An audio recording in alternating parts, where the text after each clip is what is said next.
ஜனவரி 24 மற்றும் 25ஆம் தேதிகளில் மக்களே ரெடியா இருந்துக்கோங்க. மழையினுடைய தீவிரம் பொறுத்தவரைக்கும் ரொம்ப அதிகமாக இருக்க போகுது. கடலோர மாவட்டங்கள், டெல்டா மற்றும் தென் மாவட்டங்கள் என பல்வேறு பகுதிகள்ல பலத்த மழை பொறுத்தவரைக்கும் தீவிரமடையும். அப்போ அடுத்து வரக்கூடிய மீதமுள்ள நாட்களுக்கு நமக்கு மழை வாய்ப்புகள் எப்படி இருக்கும்? பனிப்பொழிவு எந்த அளவுக்கு எந்தெந்த மாவட்டங்கள்ல தீவிரமடையும்? கடந்த 24 மணி நேரத்துல எங்கெல்லாம் குறைஞ்சபட்ச வெப்பநிலை பதிவாகியிருக்கு? மழை வாய்ப்புகள் எந்த அளவுக்கு இருக்கும்? எத்தனை சென்டிமீட்டர் மழை எதிர்பார்க்கலாம் என்பது குறித்து மிக தெளிவாகவும், விளக்கமாக நம்ம பார்க்கலாம். இன்னும் நமக்கு மழை வாய்ப்புகள் இருக்கு. வடகிழக்கு பருவமழை பொறுத்தவரைக்கும் படிப்படியாக ஓய்வு கொடுத்து, நமக்கு அந்த காற்றுடைய திசையின் மாற்றம் காரணமாக நமக்கு மழை பொழிவுகள் ஏற்படுவதற்கான வாய்ப்புகள் இருக்கும். தொடர்ச்சியாக நமக்கு தமிழகத்துல 2 நாட்கள் மழையினுடைய தீவிரம் ரொம்ப அதிகமாக இருக்கும். அதுக்கப்புறம் மாத இறுதியிலும் பரவலாக கனமழை பொறுத்தவரை அதிகரிக்க போகுது. முதற்கட்டமாக ஒரு 20 மாவட்டங்கள் நம்ம பார்க்க போறோம். அது எந்தெந்த மாவட்டங்கள் அப்படிங்கிறத இப்போ நம்ம சொல்றோம், கேட்டுக்கோங்க. அதற்கு முன்னாடி நீங்க எல்லாருமே மறக்காம ஒரு லைக் பட்டன் கிளிக் பண்ணுங்க. யாரெல்லாம் இன்னும் சப்ஸ்கிரைப் பண்ணாம இருக்கீங்களோ சீக்கிரமா சப்ஸ்கிரைப் பண்ணி சப்போர்ட் பண்ணுங்க. உங்களுக்காகவே துல்லியமான வானிலை அறிக்கை பொறுத்த வரைக்கும் அறிவிப்புகளை கொடுத்துட்டு இருக்கிறோம். தமிழகத்தில் 20 மாவட்டங்களுக்கு மேலாக குறிப்பாக ஜனவரி 24 மற்றும் 25ஆம் தேதிகளில் பரவலாக கனமழை பொறுத்த வரைக்கும் தீவிரம் அடையும். அப்போ 24, 25 2 தேதிகளிலும் நமக்கு வந்து மழை பொழிவு அப்படிங்கிறது தமிழகத்துல அதிகமாக பதிவாகிறதுக்கான வாய்ப்புகள் இருக்கிறது. ஆகவே 20 மாவட்டங்களுக்கும் மேலாக ஜனவரி 24, 25 தேதிகளில் கனமழையும், பெரும்பாலும் மிதமான மழை கிடைச்சாலும் சில இடங்கள்ல கனமழையானது ரொம்ப தீவிரமாக பதிவாகக்கூடும். கடலோர மாவட்டத்தில் சில இடத்துல 23ஆம் தேதி இரவு நேரத்திலே நமக்கு வந்து மழை தீவிரம் அதிகரிக்க ஆரம்பிச்சிடும். சில மாவட்டத்தில் 23 இரவு நள்ளிரவே நமக்கு மழை தொடங்கிடும். அதுக்கப்புறம் 24, 25 2 தேதிகளிலும் பரவலாக கனமழை வாய்ப்புகள் தொடர்ச்சியாக எதிர்பார்க்கலாம்.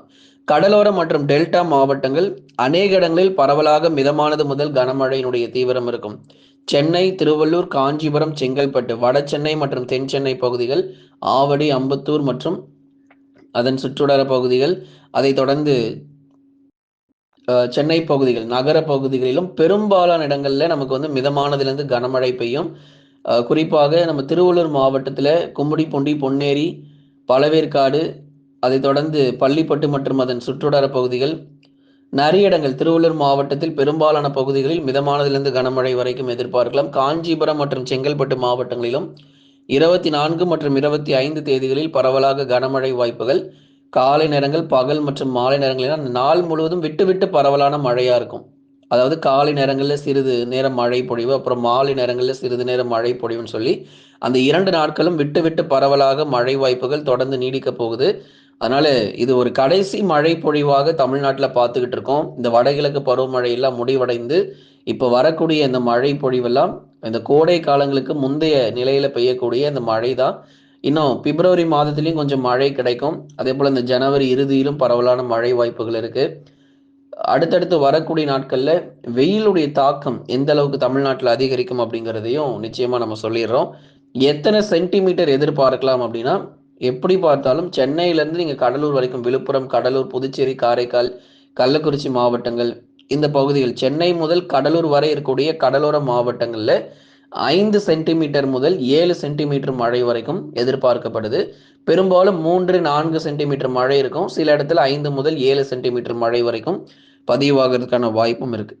டெல்டா மாவட்டங்கள் எடுத்துக்கிட்டோம்னா மயிலாடுதுறை, காரைக்கால், தஞ்சாவூர், திருவாரூர், நாகப்பட்டினம், அரியலூர், பெரம்பலூர், திருச்சி மற்றும் புதுக்கோட்டை உள்ளிட்ட பகுதிகளிலும் பரவலாக கனமழைக்கான வாய்ப்புகள் எதிர்பார்க்கலாம். நீங்கள் வந்து டெல்டா மாவட்டத்தில் பெரும்பாலான பகுதிகளில் நமக்கு மழை தீவிரம் பொறுத்த வரைக்கும் உறுதியாக பதிவாகக்கூடும். சில இடத்துல கனமழையும், சில இடத்துல மிதமான மழையுமாக இருக்கும்.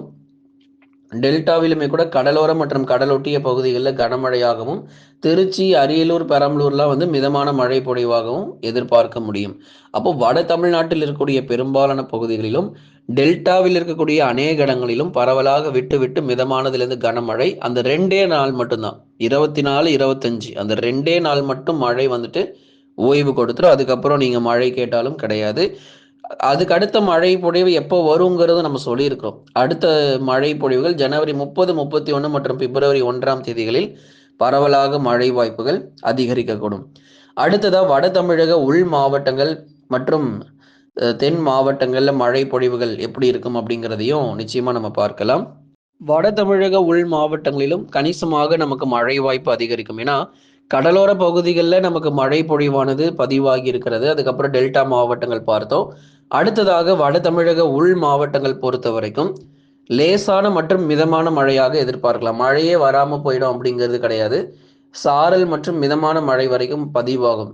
வேலூர், திருப்பத்தூர், ராணிப்பேட்டை, திருவண்ணாமலை, கிருஷ்ணகிரி, தர்மபுரி, சேலம், நாமக்கல், கரூர் மற்றும் திருப்பூர் போன்ற மாவட்டங்களில் லேசான முதல் மிதமான மழை வரைக்கும் எதிர்பார்ப்புகள் இருக்கு. அதனால உள் மாவட்டத்தில் இருக்கக்கூடிய அநேக பகுதிகளில் சாரல் மற்றும் மிதமான மழையாக எதிர்பாருங்க நண்பர்களே. அப்போ சேலம் மாவட்டம், நாமக்கல், கரூர், திருப்பூர், ஈரோடு, கிருஷ்ணகிரி, தருமபுரி, ஈரோடு, திருப்பூர் மாவட்டங்கள், அதே மாதிரி வேலூர், ராணிப்பேட்டை, திருப்பத்தூர், திருவண்ணாமலை போன்ற பெரும்பாலான வட தமிழக உள் மாவட்டத்தில் கணிசமாக நமக்கு மழை வாய்ப்புகளும் அதிகரிக்கும். 24, 25ல லேசான மழை மற்றும் மிதமான மழையாக எதிர்பார்க்கலாம். அடுத்ததாக பனிப்பொழிவும் இன்னொரு பக்கம் தீவிரமா இருக்கும். வட தமிழக உள் மாவட்டங்கள்ல கடுமையான பனிப்பொழிவும் நமக்கு மழை இல்லாத நாட்கள், எந்தெந்த நாட்கள்ல மழை இல்லையோ அங்கெல்லாம் பனிப்பொழிவுகள் அதிகாலை வேளையில ரொம்ப தீவிரமாக பதிவாக போகுது. வட தமிழக உள் மாவட்டத்தில் இதுவரை இல்லாத வெப்பநிலை மேலும் குறைந்து காணப்படும் அதிகாலை நேரங்கள்ல. அடுத்ததாக தென் மாவட்ட பகுதிகள் அநேக இடங்கள்ல விட்டு விட்டு பரவலாக மிதமான மழை கிடைக்கும். மதுரையிலிருந்து கன்னியாகுமரி வரைக்கும் இந்த வாட்டி நமக்கு கணிசமாக மிதமான மழை எதிர்பார்க்கிறோம். அதே மாதிரி தூத்துக்குடி ஆகட்டும், திருநெல்வேலி ஆகட்டும், ராமநாதபுரம், மதுரை, திண்டுக்கல், விருதுநகர், சிவகங்கை உட்பட பெரும்பாலான பகுதிகளில் சாரல் மற்றும் மிதமான மழை பொழிவுகள் தென் மாவட்டத்தில் பெரும்பாலும் எதிர்பார்க்க முடியும். நிறைய இடத்துல மழை உண்டு. ஆனால் மிதமான மழை, லேசான மழையாக தான் இருக்கும். மற்றபடி வெள்ளப்பெருக்கு ஏற்படுற அளவுக்கு மழை இப்போ வருமா, 10 சென்டிமீட்டர் 20 சென்டிமீட்டர் மழை வருமா அப்படின்னு கேட்டிருந்தீங்க. வடகிழக்கு பருவமழை ஏற்கனவே நமக்கு படிப்படியாக ஓய்வு கொடுத்து வரும் நிலையில் நமக்கு எதிர்பார்க்க முடியாது. நமக்கு அதிக மழை பொழிவுகள் 20 சென்டிமீட்டர் 30 சென்டிமீட்டர் என்பது ரொம்பவே ஒரு கடினமான ஒரு விஷயம்தான். இருந்தாலும் நமக்கு அந்த மிதமான மழை மற்றும் கனமழையாக மட்டும் பகுதியாக தென் மாவட்டங்களில் பதிவாகிட்டு போகும். நிறைய இடங்களிலும் மழை பதிவாகும். குறைஞ்சது லேசான மழையாவது பதிவாகிட்டு போகும். ராமநாதபுரம், தூத்துக்குடி, திருநெல்வேலி 24, 25 இந்த 2 தேதியில மட்டும் எதிர்பாருங்க. மற்ற தேதியில மழை கிடையாது. நீங்களே எதிர்பார்த்தாலும் வெயில் மட்டும்தான் வரும். இந்த 2 தேதியில மட்டும்தான் மழை வரும். 24, 25 மட்டும்தான் கணிசமாக நமக்கு மழை தீவிரமாக வாய்ப்பு. மற்ற தேதிகளில் வெயிலும் பனிப்பொழிவாக மட்டும்தான் இருக்கும். வேற எந்த இதுவுமே எதிர்பார்க்க முடியாது. மேற்கு தொடர்ச்சி மலையொட்டிய மாவட்டங்கள் நீலகிரி, கோயம்புத்தூர், தேனி மற்றும் தென்காசி போன்ற மாவட்டங்களில் பகுதியாக மிதமான மழை பெய்யும். பனிப்பொழிவும் தீவிரம் அடையும். பகுதியாக நமக்கு மிதமான மழை வரைக்கும் எதிர்பார்க்கலாம். லேசான மழை மற்றும் மிதமான மழை தேனி, தென்காசி போன்ற இடங்கள்ல மிதமான மழை பெய்யும் 24, 25 தேதிகளில். அப்போ இந்த தேதியை தவிர்த்து மீதமுள்ள நாட்கள் எல்லாம் பனிப்பொழிவு ரொம்ப அதிகமாக இருக்கும். பகலில் லேசான வெயில் காணப்படக்கூடும். அதையும் நீங்கள் எதிர்கொள்ள ரெடியாக இருந்துக்கோங்க. மேற்கு தொடர்ச்சியில் இருக்கக்கூடிய பெரும்பாலும் பனிப்பொழிவு நீலகிரி மற்றும் கோயம்புத்தூர் உள்ளிட்ட இடங்கள்ல அதிகாலை நேரங்களில் பனிப்பொழிவு தீவிரமடைந்தே காணப்படக்கூடும் நண்பர்களே. நீங்கள் மறக்காமல் ஒரு லைக் பண்ணுங்கள், சப்ஸ்கிரைப் பண்ணி தொடர்ந்து சப்போர்ட் பண்ணுங்கள். நம்ம சேனலில் ஸ்டோர்னு சொல்லி ஒரு ஆப்ஷன் நம்ம தனியாகவே கொடுத்துருக்குறோம். அதை பயன்பெற்றுக் கொள்ளுங்க. உங்களுக்கு தேவையான எல்லா பொருளும் 50% முதல் 90% வரைக்கும் டிஸ்கவுண்ட் போயிட்டு இருக்கு. மிஸ் பண்ணிடாதீங்க. சீக்கிரமாக ப்ராடக்ட்ஸ் எல்லாம் வாங்கிக்கோங்க. உங்கள் வீட்டுக்கு தேவையான எல்லா பொருட்களும் விற்பனை செய்யப்பட்டு வருது.